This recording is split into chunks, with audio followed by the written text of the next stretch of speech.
क्या आपने हजारों लावारिस लाशें दफनाई? कभी किसी लाश की बिगड़ी हालत या उस पर तशद्दुद देखकर रोना आया? उन्होंने आंखें बंद करके गहरी सोच में गोताजन होते हुए कहा, तशद्दुद या बिगड़ी लाश तो नहीं, अलबत्ता एक मर्तबा मेरे रजाकार एक साफ सुथरी लाश लेकर आए जो ताजा इंतकाल किए हुए बूढ़े मगर किसी पढ़े लिखे और खाते पीते घराने की लग रही थी।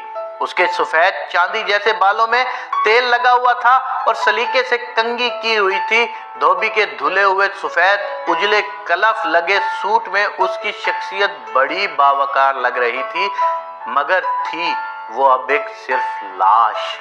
ईदी साहब फिर कुछ सोचते हुए गोया हुए, हमारे पास रोजाना कितनी लाशें लाई जाती हैं, मगर ऐसी लाश जो अपने नक्श छोड़ जाए कम ही आती हैं। उस लाश को मैं गौर से देख रहा था कि मेरे रज़ाकार ने बताया, इसने कराची के एक पोश बस्ती का नाम लेकर कहा कि ये लाश उसके बंगले के बाहर पड़ी थी।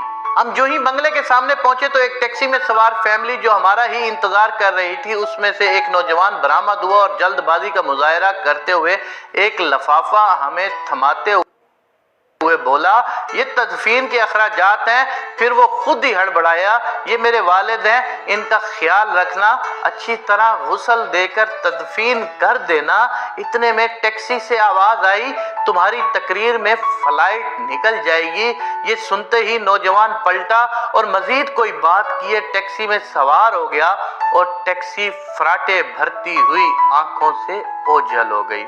ईदी साहब बोले, इस लाश के मुतालिक जानकर